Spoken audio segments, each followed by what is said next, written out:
Hello ফরেস্টের ভাই বন্ধুরা, কেমন আছেন আপনারা? নিয়ে আসলাম ফরেক্স এলবিডির আরও একটা নতুন ভিডিও। তো ফরেক্স মার্কেটে ট্রেড করার সময় আমাদের অনেকেরই মনে হয় যে ফরেক্স মার্কেটে ট্রেড করার জন্য আসলে বেস্ট ইন্ডিকেটর কোনটা, যে ইন্ডিকেটর ব্যবহার করলে আমি একটা ভালো রেজাল্ট পাবো, আমার লসের ট্রেডের পরিমাণ কমে যাবে, আমি প্রফিটে থাকবো। কিংবা এরকম মানুষ চিন্তা করে যে এরকম কোনো ইন্ডিকেটর আছে যে ইন্ডিকেটরটা আসলে ব্যবহার করলে আমার কোনো লসই হবে না, যেই ট্রেড করবো তাহলে প্রফিট আর প্রফিটই হবে। তো এগুলা জানবো আজকের ভিডিওতে। তো চলুন ভিডিও শুরু করা যাক।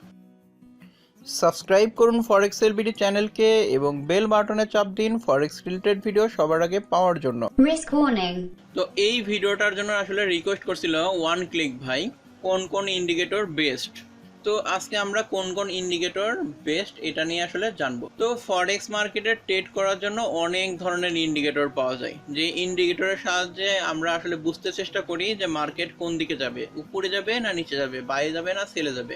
বা ইন্ডিকেটরের সমন্বয়ে আমরা একটা ট্রেডিং সিস্টেম ডেভেলপ করে ফেলি, যেই ট্রেডিং সিস্টেমের মাধ্যমে আমরা ট্রেড ট্রিগার করি, ট্রেড বন্ধ করি। তো এখানে ইন্ডিকেটরের একটা বড় ভূমিকা আছে। তো MT4 সফটওয়্যার ইনস্টল করলে MT4 সফটওয়্যারের সঙ্গে বাম দিকে দেখতে পাচ্ছেন নেভিগেটরের মধ্যে অনেকগুলা ইন্ডিকেটর আগে থেকেই দেওয়া থাকে। এর বাইরেও অনেক ইন্ডিকেটর আছে যেগুলা MT4 এর মধ্যে বিল্ট ইন থাকে না, এগুলা আলাদাভাবে ডাউনলোড করে এই MT4 সফটওয়্যারের মধ্যে ইনস্টল করা লাগে। এগুলা হলো কাস্টম ইন্ডিকেটর। তো এই এত ইন্ডিকেটরের মধ্যে আসলে কোন ইন্ডিকেটরটা আসলে সব চাইতে ভালো? তো প্রথমেই বলে নিই, আপনি যদি কোনো ইন্ডিকেটর ব্যবহার করে ভালো রেজাল্ট পাইতে চান তাহলে অবশ্যই আপনার সেই ইন্ডিকেটর সম্পর্কে বিস্তারিত ধারণা থাকা লাগবে, যে এই ইন্ডিকেটরটা কোন জায়গায় কাজ করে, কোন জায়গায় কাজ করে না, এবং মার্কেট এই ইন্ডিকেটরের সাথে কিভাবে রিয়্যাক্ট করে, এগুলো ডিটেলস আপনাকে জানতে হবে। জানলে আপনি একটা ইন্ডিকেটর থেকে বেস্ট রেজাল্ট পাবেন। এখন আসি কাস্টম ইন্ডিকেটরের ব্যাপারে। আপনারা দেখতে পাচ্ছেন এখানে বাম পাশে যে নেভিগেটর আছে, এই নেভিগেটরের মধ্যে 2263টা কাস্টম ইন্ডিকেটর শুধুমাত্র এই MT4 সফটওয়্যারের মধ্যেই আছে। যদি এই 2263 এখানে ক্লিক করি তাহলে দেখবেন যে বেস কোডে চলে আসবে। বেস কোডে চলে আসার পরে এখানে যে আপনারা ইন্ডিকেটরটা সিলেক্ট করে এক্সপার্ট অ্যাডভাইজার এবং স্ক্রিপ্ট এই দুইটা টিক তুলে দিলে আপনারা এখানে ইন্ডিকেটর দেখতে পারবেন। এখানে এত পরিমাণে কাস্টম ইন্ডিকেটর আছে এবং বিল্ট ইন ইন্ডিকেটর আছে। এই ইন্ডিকেটর ব্যবহার করার পরে মানুষ প্রফিট করতে পারে না।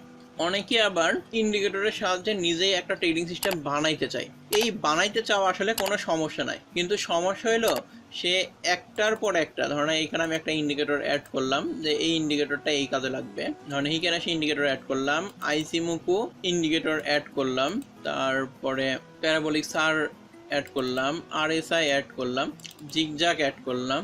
এরকম অসংখ্য ইন্ডিকেটর চার্টে অ্যাড করে চার্টের আসলে 12টা বাজায় ফেলে। এখানে কোন ইন্ডিকেটর কি কারণে ব্যবহার করা হয়েছে সে যখন ট্রেড করতে যায় তখন তার এগুলো আসলে মনে থাকে না। এর ফলে কি হয়, এত ইন্ডিকেটর ব্যবহার করার ফলেও সে লস করে, কারণ সে এত বেশি চার্টে ইন্ডিকেটর ব্যবহার করছে সে আর চার্টই বুঝতে পারতেছে না। অনেক সময় আপনারা অ্যানালাইসিস দেখবেন ফেসবুক কিংবা অন্যান্য ওয়েবসাইটে দেখা যায় এত বেশি ইন্ডিকেটর ব্যবহার করে, এত বেশি ten line, horizontal line, vertical line টানে যে মার্কেটের অরিজিনাল চার্ট দেখার মতো তার পরিস্থিতি থাকে না, শুধু লাইন আর লাইন। তো এইভাবে যদি আপনি ইন্ডিকেটর ব্যবহার করেন তাহলে ইন্ডিকেটর থেকে বেস্ট রেজাল্ট পাবেন না। ইন্ডিকেটর আপনি একটা চার্টে সর্বোচ্চ 3টা ইন্ডিকেটর ব্যবহার করতে পারেন, এবং তো সেই ইন্ডিকেটরগুলোও যেন আপনি ঠিকমতো বুঝতে পারেন যে এই ইন্ডিকেটরটা আমার এই কাজে লাগবে। এই আপনি একটা ইন্ডিকেটর অ্যাড করলেন, সেই ইন্ডিকেটর আপনাকে মার্কেটের ট্রেন্ড ধরতে সাহায্য করবে।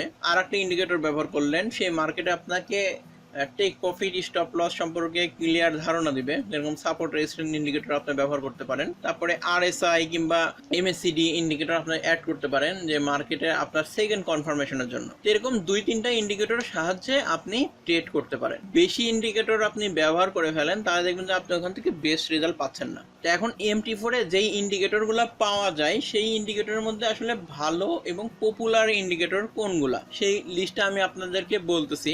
এই ট্রেন্ডের মধ্যে যে ইন্ডিকেটরগুলো আছে এই ইন্ডিকেটরগুলো সবচাইতে বেশি পপুলার। তো এর মধ্যে সবচাইতে ভালো ইন্ডিকেটর হলো বোলিঙ্গার ব্যান্ড, আইসিমুকু, মুভিং এভারেজ, তারপরে আরএসআই, এমএসিডি, তারপরে এসটিও, এগুলা MT4 সফটওয়্যারের সবচাইতে ভালো ইন্ডিকেটর। এছাড়াও অন্যান্য যে ইন্ডিকেটর আছে সেগুলাও ভালো ইন্ডিকেটর, কারণ ভালো ভালো ইন্ডিকেটর গুলাই এখানে অ্যাড করে রাখা আছে।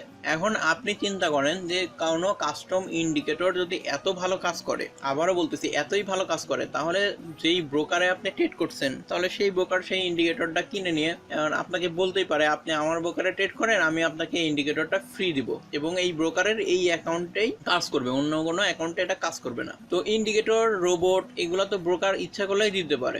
এক্সএম এর 10 বছর পূর্তি উপলক্ষে এক্সএম প্রায় $1 মিলিয়ন হচ্ছে পুরস্কার দিয়ে দিল। তাহলে সে চাইলেই হচ্ছে $1 লাখ দিয়ে ইন্ডিকেটর কিনে সেটা তার ক্লায়েন্টদেরকে দিয়ে দিতে পারতো, যে আপনারা এই ইন্ডিকেটরটা নিয়ে নেন, এই ইন্ডিকেটর দিয়ে খুব ভালো রেজাল্ট পাবেন এবং আপনি খালি প্রফিটই করেন। কোনো ভালো ব্রোকারই দেখবেন যে 100% গ্যারান্টি দিয়ে যে ইন্ডিকেটরটা ভালো, আমি আপনার জন্য এটা কিনে দিয়ে দিচ্ছি, এরকম কিন্তু করে না। এখন MT4 এ যে ইন্ডিকেটরগুলো আছে, এই ইন্ডিকেটর যদি আপনি ব্যবহার করতে চান, যে ইন্ডিকেটর মনে করেন যে আপনি সবচাইতে ভালো বুঝতে পারেন এবং আপনি যেই পেয়ারে ট্রেড করছেন সেই পেয়ারের সঙ্গে ভালো কাজ করে, সেই ইন্ডিকেটরে আপনি এক্সপার্ট হয়ে যান। এক্সপার্ট হইলে আপনি সেই ইন্ডিকেটর থেকে প্রফিট করতে পারবেন। এখন আপনি যদি শুধু 4-5টা 8টা 10টা ইন্ডিকেটর চার্টে প্লট করে রাখেন, তখন দেখবেন যে আপনি মার্কেটে ট্রেড ওপেন করার জন্য ডিসিশন নিতে পারবেন না, কারণ যত বেশি আপনি ইন্ডিকেটর, যত বেশি আপনি অন্যান্য প্যারামিটার অ্যাড করবেন, তত আপনি ট্রেড করতে তত বেশি আপনার সমস্যা হবে। কারণ দেখবেন যে একটা প্যারামিটার মিললে আর একটা মিলতেছে না, আর একটা মিললে আর একটা মিলতেছে না, তখন আপনি চেক লিস্টের প্যাচে পড়ে যাবেন। এই কারণে আমার আপনার জন্য পার্সোনাল পরামর্শ হলো, আপনার এখানে MT4 এর যে ডিফল্ট ইন্ডিকেটরগুলো আছে সেই ইন্ডিকেটরগুলো আপনি ব্যবহার করেন। ইন্ডিকেটরের আমি নাম বলে দিছি: Bollinger band, Ichimoku, Kinko Hyo, moving average, MACD, RSI, STO, alligator. এই ইন্ডিকেটরগুলো খুবই ভালো কাজ করে, কিন্তু এই ইন্ডিকেটর যে কোনো একটা ধরে আপনাকে এক্সপার্ট হয়ে যেতে হবে, এবং এই ইন্ডিকেটরের সাইডওয়ে মার্কেটে কেমন কাজ করে, ট্রেন্ডিং মার্কেটে কেমন কাজ করে, এগুলো আপনাকে ধরতে হবে, ধরে বুঝতে হবে। যখন আপনি এগুলো বুঝে যাবেন, এক্সপার্ট হয়ে যাবেন, তখন দেখবেন যে আপনার অ্যাকাউন্টে ডলার এমনিতেই আসতেছে। কিন্তু যখন আপনি কোনো ইন্ডিকেটর সম্পর্কে না বুঝবেন, না জেনে করে অ্যাপ্লাই করতে যাবেন, তখন দেখবেন যে আপনি লসই করতেছেন। এছাড়া ফরেক্স মার্কেটে প্রফিট করার জন্য আসলে অনেক কিছু নির্ভর করে, শুধু যে ইন্ডিকেটর আপনাকে প্রফিট এনে দিবে এরকম না। ইন্ডিকেটরের সাথে সাথে আপনার মাইন্ডসেট থেকে শুরু করে আরো অনেক ব্যাপার স্যাপার আছে, সেগুলো আপনাকে আস্তে আস্তে শিখে নিতে হবে। আজকের ভিডিও এই পর্যন্তই। আমি আপনাদের বেস্ট যে ইন্ডিকেটরগুলো আছে MT4 সফটওয়্যারে বিল্ট ইন ভাবে, সেই ইন্ডিকেটরগুলোর নাম বলে দিছি, যে Bollinger band, Ichimoku, Kinko Hyo, moving average, alligator, MACD, RSI, STO. এই ইন্ডিকেটরগুলো অনেক ভালো কাজ করে। কিন্তু আপনি যদি এই ইন্ডিকেটরগুলো ব্যবহার করে প্রফিট করতে চান, তাহলে আপনাকে এই ইন্ডিকেটরগুলোর উপরে এক্সপার্ট হতে হবে, এবং এই ইন্ডিকেটরগুলো মার্কেটের কোন পরিস্থিতিতে কেমন কাজ করে এটার জন্য আপনাকে নোট করে রাখা লাগবে। যদি আপনি নোট করে রেখে এবং মার্কেটের ওই কন্ডিশনগুলোতে এই ইন্ডিকেটরের সঙ্গে ওইভাবে আপনি ব্যবহার করতে পারেন, তাহলে আপনি ইন্ডিকেটর থেকে বেস্ট রেজাল্ট পাবেন। তো আজকের ভিডিও এই পর্যন্তই। ভিডিও ভালো লাগলে অবশ্যই লাইক, কমেন্ট, শেয়ার করতে ভুলবেন না। আর সম্পূর্ণ ভিডিওটা দেখার জন্য ধন্যবাদ।